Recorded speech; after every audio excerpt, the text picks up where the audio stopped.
Olá, bem-vindos a mais um podcast do Redação de Elogia, que é Fabrício Sérgio Oliveira, e a conversa hoje é sobre o tema da FUVEST 2022, não é? As diferentes faces do riso. E para essa conversa, aqui hoje, Anderson Tonanjo, direto da cidade do Porto, em Portugal.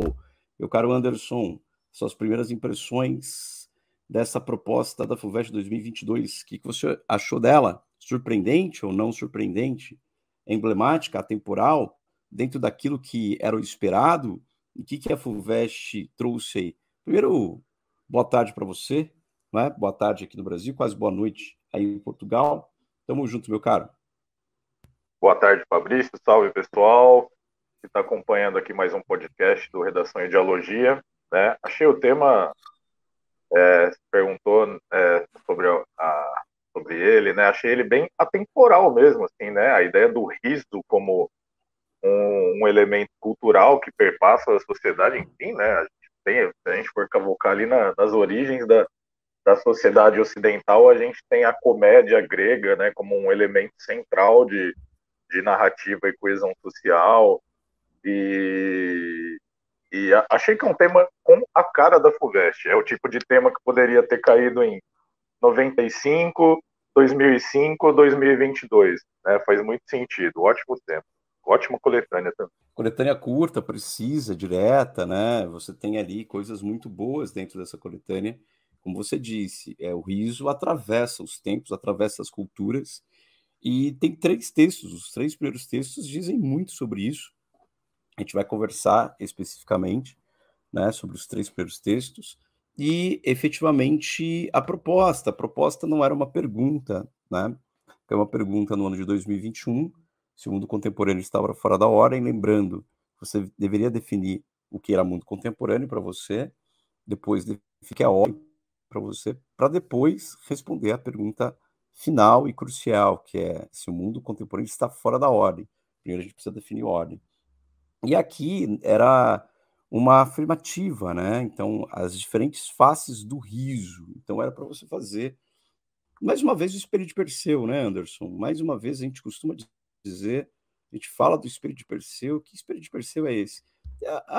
É o jeito, né? A estratégia da prova da FUVEST. A estratégia da prova da FUVEST ela faz uma chamada um pouco mais ampla. Ela vai lá, coloca o espelho de Perseu, lembrando, né, a gente sempre fala sobre isso, Perseu, um dos filhos de Zeus, que vai cortar a cabeça da Medusa, e para cortar a cabeça da Medusa, ele não pode olhar diretamente nos olhos da Medusa, né, dessa realidade monstruosa que petrifica a gente. Então ele usa o espelho, né, o escudo, o espelho do escudo, né, e aí com isso ele vai andando sorrateiramente de costas e corta a cabeça da Medusa e coloca num saco, num alforje, né, e se torna um dos guerreiros mais poderosos da história da mitologia grega. E você apontou também a questão da comédia. Lembra-se muito de um livro clássico, que é O Nome da Rosa, né? Umberto Eco. Lá nesse livro conta a história desse livro, que é um livro, A Comédia, que é uma das 3 partes, né? Você dá a poética ali, do próprio Aristóteles. E você tem a tragédia, tem a poética, e tem a terceira parte, que seria a comédia, o livro 3. E esse livro 3 seria aquele que valoriza o riso. Lembrando que na Idade Média, durante muito tempo, o riso era proibido. O riso era tido como pecado, não só proibido, como pecado. Então, quando você analisa o riso da Mona Lisa, já no Renascimento Cultural, no Quattrocento italiano, feito por Leonardo Vinci, aquele riso de canto de boca, ele é uma quebra de paradigma. Né? Então, a gente tem ali uma quebra de paradigma já marcada no riso, porque ele enfrentava toda a opressão do obscurantismo dos séculos anteriores, né? Justamente na Idade Média, e aí começa o Renascimento Cultural. Como você bem disse, vai lá da comédia grega, perpassa toda a história da humanidade. Eu diria, uma provocaçãozinha aqui, o riso é uma espécie de linguagem, né? O riso é linguagem. E o riso é só ri quem tem consciência crítica sobre o seu tempo. E acho que é uma temática atemporal porque perpassa todas as culturas.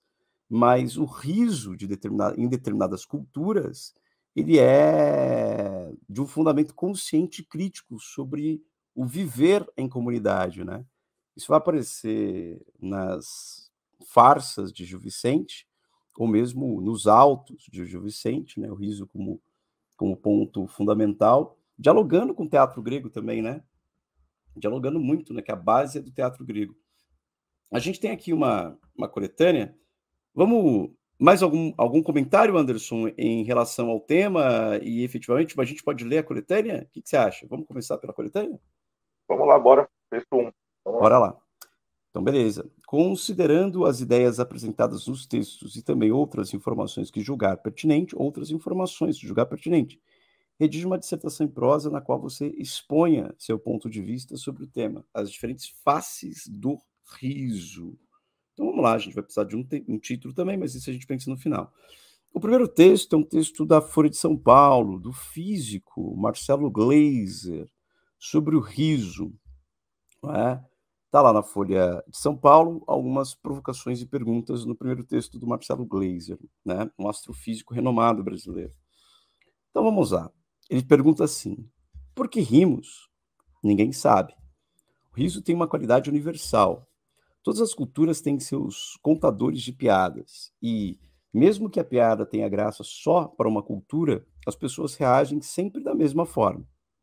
Não importa se a língua é completamente diferente, se a pessoa é da Mongólia, um aborígene australiano ou um índio tupi. O riso é sempre muito parecido, uma reação física a um estímulo mental.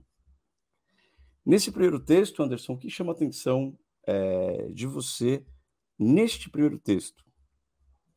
Até resgatando um ponto do que você comentou anteriormente, é uma coletânea que já começa apresentando a ideia do riso como linguagem, né, para a gente. É super, super interessante esse texto. A gente estava falando sobre a coisa do riso como elemento atemporal, né, da sociedade. E o Gleiser, né, enfim, que, né, é cientista, é um físico e também, né, é colunista, que depois então dialoga com esses dois aspectos, e ele traz esse debate, né, a ideia de como é uma reação física, um estilo mental, e que perpassa diferentes gerações, ou seja, diferentes culturas, como se fosse algo que estivesse transitando acima do campo cultural, né, quase o riso como essa reação natural, né, do corpo, assim. Então, logo de início, o primeiro texto já chega para densificar o conceito de riso, né, que é algo que num primeiro momento pode parecer meio incidental, meio aleatório, e logo de início a gente já tem essa discussão linguística pesada, assim, muito legal.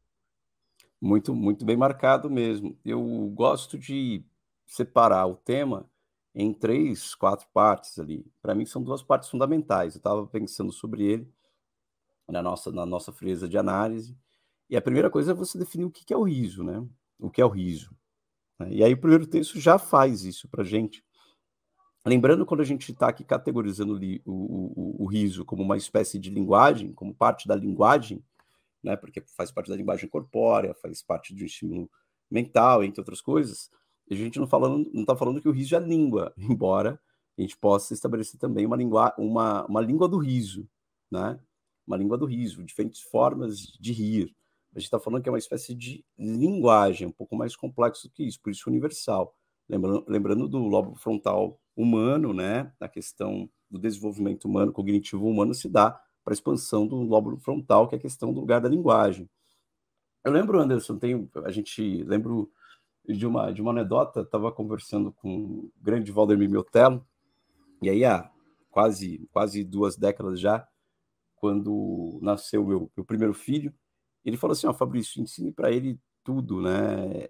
Nos primeiros 1000 dias, as plantas, as árvores, né? Sorria para ele, brinque com ele, cante, toque violão, piano, entre outras coisas, leia poesia, né?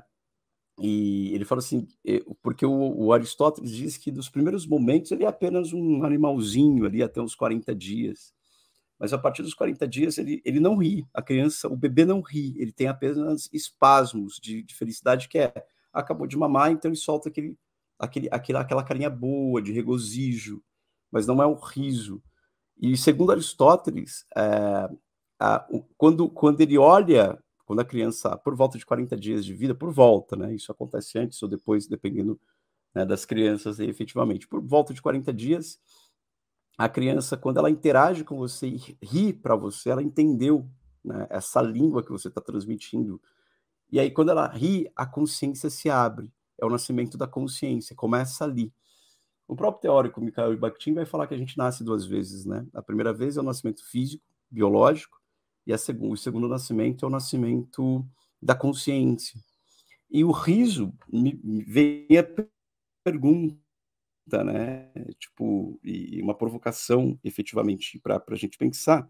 O riso seria essa primeira manifestação da consciência, né? Como um estímulo mental, uma reação a um estímulo mental, uma reação a um estímulo social, de interação sócio-interacionista.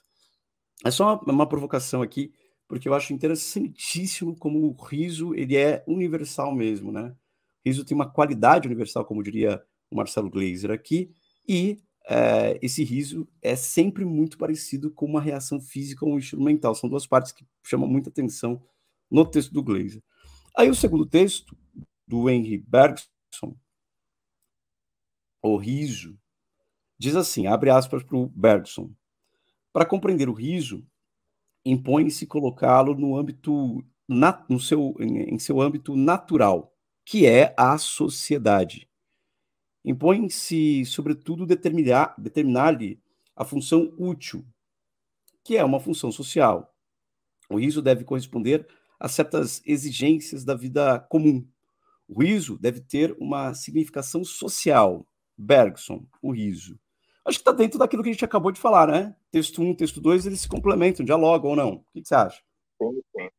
Até esse texto 2 do Bergson aqui diz muito sobre essa questão do segundo nascimento que você estava comentando, né, Fabrício? Sim, são textos que eles têm visões, né, diferentes sobre o riso, mas estão longe de ter visões opostas, são bem complementares, né? O riso como elemento linguístico, né, natural aqui, né, quase como uma habilidade atemporal, como a gente estava falando, mas o riso como um elemento que cumpre uma função social também, né? Ele é uma comunicação, ele é um elemento comunicativo que dialoga com o código social de determinada sociedade, determinadas sociedades, tal. Então acho que são textos bem complementares aqui. De um determinado tempo, né? De determinada sociedade, de determinado tempo, é isso mesmo. Pode falar, se é É, complementar. o Bergson né, pô, ele é um escritor super interessante, é um cara que foi Nobel da literatura, o Bergson, e ele, né, é interessante ele colocar isso dentro do riso como um elemento de construção social, porque isso também responde de maneira muito direta à ideia narrativa do riso também, né? Como a gente estava falando sobre comédia e como era adotado ali desde das bases da literatura ocidental, assim. Então, essa visão dele como um elemento comunicativo de construção da narrativa social, acho muito interessante. Não, muito bem posto. Eu grifaria esse trecho, o riso deve ter uma significação social, né? Eu acho que isso daqui é um elemento fundamental e importante para a gente dialogar. Eles estão definindo o riso, né? Então a gente já encontrou duas definições de riso aqui, do texto 1 e do texto 2, e aí o riso como elemento universal e o riso como elemento social. Interessantíssimo. O terceiro texto é a história do riso e do escárnio, e abre aspas para o terceiro texto. Ele diz assim: estudado com lupa há séculos por todas as disciplinas, o riso esconde seu mistério. Alternadamente agressivo, sarcástico, escarnecedor, amigável, sardônico, angélico, tomando as formas da ironia, do humor, do burlesco, do grotesco. Ele é multiforme, ambivalente, ambíguo. Pode expressar tanto alegria pura quanto o triunfo maldoso, o orgulho ou a simpatia. É isso que faz sua riqueza e fascinação, ou às vezes seu caráter inquietante. Fecha aspas. Esse daqui é o texto mais provocativo e eu já começo a ver a realidade sendo espelhada por essa coletânea. Quando ele diz assim, ele fala da alternadamente, o riso pode ser, né, esconde seu mistério. A hora que ele fala assim, alternadamente, ele pode ser agressivo, o riso pode ser agressivo, sarcástico. Quando a gente fala do riso sarcástico, a gente está falando do riso de Brás Cubas, por exemplo, que é um riso sarcástico, ele ri do outro, né? Por exemplo, o riso sarcástico é aquele capítulo em que Brás Cubas fala da Eugênia, né? Porque coxa se bonita, porque bonita se coxa. Ele se acha superior, é um riso sarcástico, né? Não é o riso do Machado de Assis. O riso do Machado de Assis não está nesse nível moral. O Machado de Assis ele convida o leitor para rir junto, né, da miséria humana, não efetivamente rir do outro, que é o riso moral, o riso sarcástico, né? Escarnecedor, amigável, riso amistoso entre amigos, né? Nada melhor do que rir entre amigos, né? E isso faz toda a diferença, né? Para a qualidade de vida. A gente está falando de um tempo em que a gente pôde pouco abraçar dentro da pandemia e rir, né? Eu acho que é uma forma de diálogo com os nossos amigos e amigas, né? E aí ele vai falar das formas de ironia, do humor, do burlesco, do grotesco. Aqui ele faz uma referência direta ao riso grotesco, que é o riso ambivalente lá do Rabelais, né? Que é François Rabelais, vai falar da transição da Idade Média para a Idade Moderna, que quem estuda Rabelais profundamente, Dostoiévski, o riso de Dostoiévski também é importante, é o filósofo russo Mikhail Bakhtin, que vai falar desse riso grotesco, né? O grotesco não é como a gente lê no senso comum, como lugar do groto, do sujo. Não, o riso grotesco é o riso que liberta, tá? É o transgressor, mas libertador ao mesmo tempo. É bem interessante a teoria dele. Pode expressar tanto alegria pura quanto triunfo maldoso. Eu acho que isso daqui é onde espelha. Aqui, para mim, eu consegui ver a face dos maldosos, eu consigo ver a face do mal aqui, não é? Quando o riso, aquelas pessoas que riem do outro, riem das mortes, né? Quando você vai falar, quer que eu faça o quê? Né? Não sou coveiro, né? É só uma gripezinha. Esse riso de triunfo maldoso sobre as coisas, né? Eu acho que eu consigo ver aqui, na realidade, vários elementos importantes desse riso, e também tem o riso de orgulho, o riso de simpatia, né? E aí por diante. Anderson, contigo, o que você achou? Para mim, o texto 3 é o mais provocativo, porque ele espelha a realidade nesse escudo de Perseu da FUVEST. Concordo totalmente com você, Fabrício. Quando eu li a coletânea a primeira vez, esse foi exatamente o texto em que eu ouvia a sua voz de fundo, assim, ó, olha lá o espelho de Perseu. Ó. Esse é o texto que vai falar sobre esse aspecto nem ambíguo, mas múltiplo do riso como elemento.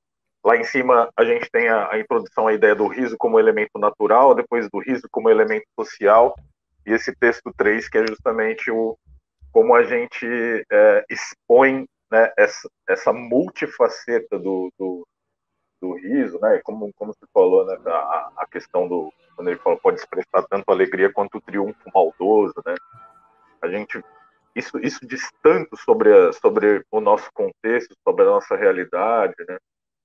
E acho texto muito bom para a coletânea, para abrir as possibilidades para os candidatos mesmo. E um texto, né? Aí a gente vê como a FUVEST faz as coletâneas com muita minúcia, assim. Né? Esse é um texto de um historiador, em cima a gente tem um texto de um físico, e embaixo a gente tem o texto 2 é um texto de um prosador, de um romancista, né? E depois a gente ainda vai ter um escultor ali.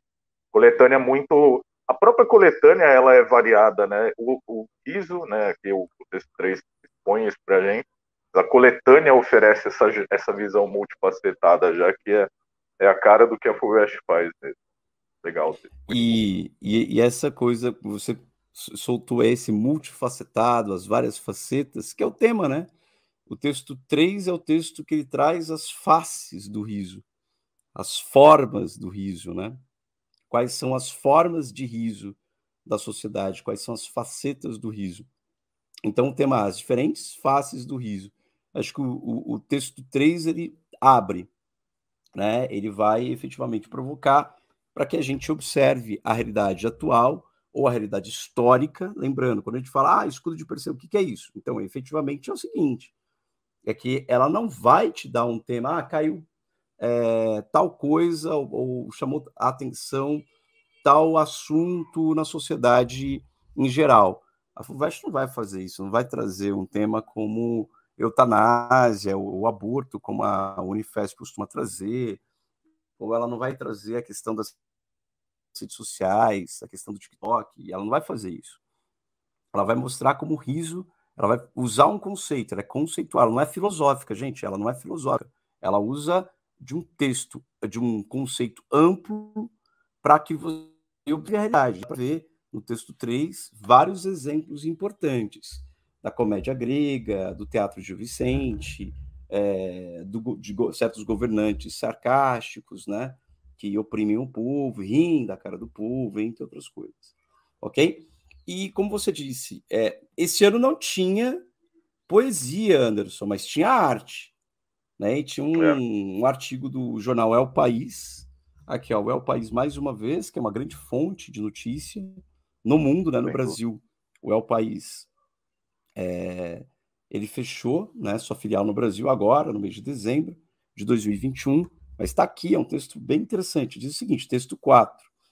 Talvez o exemplo mais destacado de artista com o uso constante do sorriso ao longo de sua produção seja Yue Minjun, integrante do chamado realismo cínico chinês, que constantemente se autorretrata com sorrisos especialmente exagerados, quase maníacos, influenciado pela história da arte oriental em sua representação de Buda e pela publicidade. O que sua risada oculta é, na verdade, a profunda crítica política e social do país onde vive. Eu aconselho, não, maravilhoso isso aqui, né? Então ele usa o riso para fazer uma crítica ao seu país. Lembrando, né? Ele fala, no primeiro texto, ele define o riso como sendo uma característica universal, física, até fisiológica. Depois ele fala do riso como característica social, né? Depois ele fala das várias manifestações do riso ao longo da história, como esse riso pode ser variado e múltiplo. E aqui no texto 4, ele mostra como o riso ele é crítico, ele é denunciador, né? Essa arte de denúncia. E é um texto do El País, e aí ele está dizendo aqui, que é um texto de 2020, por que tão pouca gente sorri nas obras de arte? Essa era a pergunta chamada do tema da reportagem. Nesse texto aqui, Anderson, que chama a atenção, fala para mim, texto 4. É interessante o riso como denúncia, né? Eu sempre achei as obras do Kim Jong tipo, super curiosas, assim, super interessantes. Esse riso como catarse, né? Como uma resposta de uma necessidade política coletiva, assim. E é super provocativo, né?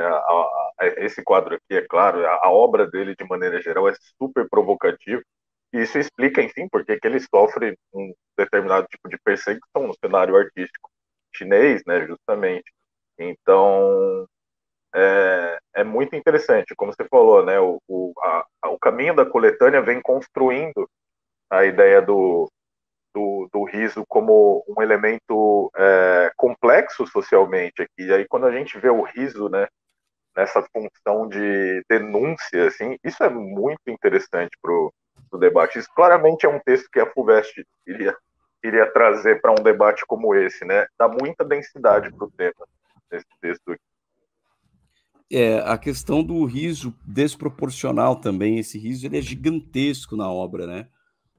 Fica bem em foco, assim, a ênfase ao riso, ao tamanho da boca na obra do Minjun é interessantíssimo, né? desproporcional demais, assim, como diz aqui, né? Sorrisos são especialmente exagerados, quase maníacos, né? Representando um tempo interessante, como você disse aqui. Um riso como denúncia, o riso como crítica, um riso como catarse. Isso, a representação, o riso como catarse é típico no teatro grego, né? Clássico grego, o riso como catarse no Teatro Gil Vicente. A gente falou de Gil Vicente já 3 vezes hoje, né? Então, esse elemento é importante. Tem riso também na poesia, né? Eu estava lendo alguns poemas, não só do Drummond, né, que caiu alguma poesia no vestibular, mas também caindo Camões. Vai cair Camões tanto na UERJ 2022, como caiu Camões na Unicamp. E o elemento do riso, do humor, também na obra camoniana, é um elemento significativo ali, na própria poesia dele. O texto 5 é uma frase. O que você achou dessa frase final aqui, né? Parece que a FUVEST não costuma demarcar posicionamento, mas aqui ela se posicionou colocando um texto 5 dizendo que justamente uma frase curta, uma frase chamativa, uma frase que vicejou, circulou no ano de 2021 no Brasil, porque é uma frase do ator Paulo Gustavo, né, falecido por Covid no ano de 2021, né? E a frase dele abre aspas, rir é um ato de resistência, fecha aspas, para o Paulo Gustavo aqui. Parece não, a FUVEST marcando território, marcando posicionamento, como poucas vezes se viu, né, dentro da FUVEST. Se vê mais na Unicamp, não? Concordo também, cara, né? Um texto, né? É um texto, um recorte, né? Curtíssimo aqui, que eu acho que a FUVEST marca território mesmo, né? E o Paulo Gustavo, né? Falecido por Covid, né? Então tem todo esse contexto. E apesar de ser um texto super curto, né? Uma frase aqui, ela abre um caminho para reflexão aqui para o candidato, que é interessante, porque se pensamos que rir é um ato de resistência, já existe um pressuposto aí de que tem algo a ser desvendado. Resistir a quê? Né? A que se resiste com a risada? Então, isso pode ser um caminho de investigação interessante para esse tema, né? E se é um ato de resistência, é resistência a quê? Então, é um texto curto, mas que já dá algumas possibilidades aí para a exploração do candidato. É isso mesmo, se resiste a quê, né? A pergunta que fica, né? Se é um ato de resistência, porque o rir, porque dar risada é um ato de resistência ao quê? As opressões, quais são as opressões? A gente poderia marcar quais são essas opressões colocadas aí. Anderson, me chama muita atenção, tá? A coletânea foi lida e aí a gente tem uma construção bem interessante, então a gente vai fazer uns comentários finais sobre essa própria coletânea e o tema, né? Me parece que a FUVEST, como você disse lá anteriormente, é um tema atemporal, poderia ter caído em todos esses anos, 2005, 2015, como caiu em 2022. Trouxe essa temática do riso, surpreendeu muita gente, porque também é um tema emblemático, assim, é emblemático. O vestibulando, a vestibulanda, ele pode ir para qualquer caminho aqui, conquanto ele não fuja do tema. Quais são as diferentes faces do riso, né? Demarca pelo menos 2 faces do riso, pelo menos 2. Você está falando de faces do riso, então pelo menos quais são elas, né? Bem pontuado, Então, é importante. um riso Tem que né? falar de mais Quais de são uma. elas? Mais de uma. Então, historicamente, se você não é obrigada e nem obrigado a usar todos os textos da coletânea, mas você pode escolher um deles e, a partir desse, você desenvolver toda uma argumentação, né? O que você acha, como comentário final dessa FUVEST aqui? O que você achou do tema? O que a gente pode falar para os alunos? Está dentro daquilo que é a FUVEST, né? FUVEST sendo FUVEST, como a gente diria. FUVEST sendo FUVEST. Não adianta você tentar acertar o tema da FUVEST, porque a FUVEST é mais ampla, ela é conceitual, ela vai usar um espelho de Perseu, é um vestibular que dá espaço para você ser crítico, dá espaço para você desenvolver todo o seu argumento teórico, ou mesmo usar de exemplificações concretas. Então, ela te dá essa amplitude. Isso é um ponto que deixa a redação da FUVEST muito específica, né? Ela tem uma identidade. A gente estava aqui alguns dias antes da FUVEST, fazendo uma live comentando os últimos 10 temas da FUVEST e como eles são esse reflexo da relação do sujeito com a sociedade, né? E essa coletânea vem exatamente nessa direção, né? Então, a questão de adivinhar o tema, realmente, né, como muita gente busca, assim, não é o que é relevante aqui, mas é perceber por quais valores, né, por quais pressupostos transita o tema.